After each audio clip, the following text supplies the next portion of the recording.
Apa itu informatika? Informatika adalah studi tentang penggunaan komputer dan teknologi informasi untuk menyimpan, mengambil, mengelola, dan mentransmisikan data. Ini mencangkup perangkat lunak, hardware, jaringan, dan aplikasi yang digunakan dalam berbagai konteks, seperti bisnis, ilmu pengetahuan, dan kehidupan sehari-hari. Informatika juga mempelajari interaksi manusia dengan teknologi, serta dampaknya terhadap masyarakat dan lingkungan. Sejarah perkembangan komputer. Komputer pertama kali ditemukan pada 1822 oleh seorang ahli matematika asal Inggris, Charles Babbage. Mulanya Babbage bermaksud untuk menciptakan sebuah mesin hitung bertenaga uap yang dapat menghitung tabel angka. Perkembangan komputer dari masa ke masa. Generasi pertama 1940 sampai 1959. Komputer generasi pertama memiliki ciri utama yakni ukuran fisiknya yang besar. Komputer ini menggunakan tabung hampa udara sebagai sirkuit dan drum magnetik untuk memori. Generasi kedua 1959 sampai 1965. Komputer di generasi kedua menggunakan komponen berupa transistor yang lebih kecil daripada tabung hampa udara. Transistor dinilai lebih jauh efisien apabila dibandingkan dengan tabung vakum pada komputer generasi pertama. Generasi ketiga 1965 sampai 1970. Komputer di generasi ketiga sudah memiliki ukuran yang lebih kecil karena menggunakan komponen 4 sehingga hemat penggunaan listrik. Proses operasinya juga dapat berjalan dengan lebih cepat dan tepat dengan kapasitas memori yang jauh lebih besar. Generasi keempat 1970 sampai sekarang. Mikroprosesor menjadi terobosan dalam mendatangkan komputer generasi keempat dengan menyatukan ribuan IC ke dalam satu kiping silikon. Pada masa ini, mulai muncul laptop yang sangat portable dan dapat dibawa kemana-mana. Generasi kelima sekarang, komputer generasi kelima ini ialah komputer yang kita gunakan sekarang. Tujuan dari komputer generasi kelima adalah mengembangkan komputer yang dapat merespon suara, bahasa, dan dapat belajar secara sadar.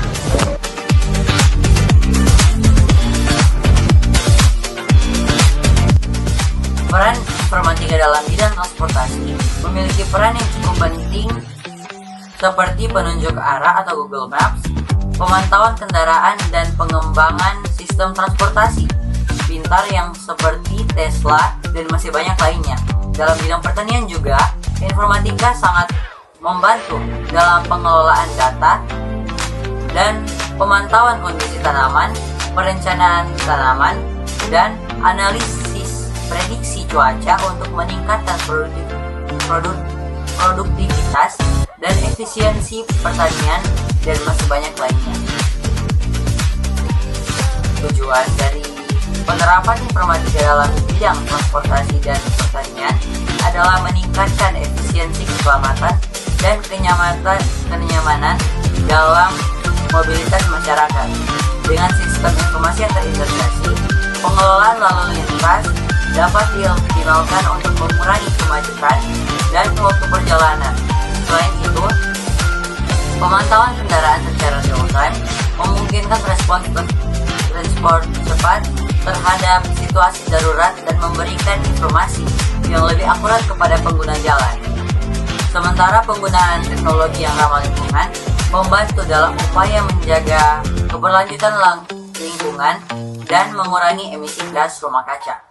Tujuan dari penerapan Manfaat informatika. Manfaat informatika terbagi menjadi dua poin. Yang pertama dalam bidang transportasi dan yang kedua dalam bidang pertanian. Nah, di bidang transportasi, informatika berguna dalam memberikan informasi tentang jadwal, rute, dan kondisi lalu lintas kepada pengguna melalui aplikasi. Ini membantu pengguna dalam merencanakan perjalanan dengan lebih efisien dan menghindari kemacetan.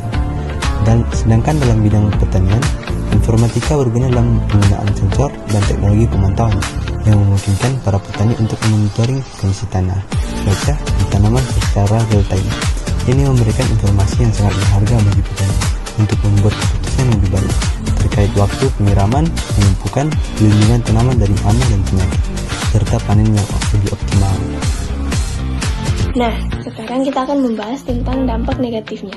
Dalam bidang transportasi, dampak negatifnya termasuk polusi udara, kemacetan lalu lintas, konsumsi energi yang tinggi, serta degradasi lingkungan seperti pengurangan habitat alami dan peningkatan emisi gas rumah kaca. Sementara itu, dalam bidang pertanian, dampak negatifnya meliputi deforestasi untuk memberikan ruang bagi lahan pertanian, penggunaan pestisida dan pupuk kimia yang berlebihan yang dapat mencemari air tanah dan sungai. Nah, sekarang kita akan membahas tentang dampak positifnya.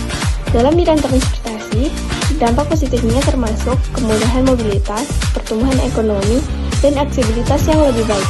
Sementara itu, dalam bidang pertanian, dampak positifnya meliputi peningkatan produksi dan inovasi teknologi yang lebih baik. Aspek-aspek. Yang pertama dalam bidang transportasi, sistem informasi transportasi, pemantauan dan pengelolaan lalu lintas, aplikasi pencarian dan navigasi, transportasi berbagi manajemen informasi publik. Dan yang kedua dalam bidang pertanian, pemantauan pertanian, pengelolaan pertanian presisi, sistem informasi geografis, pasar digital pertanian.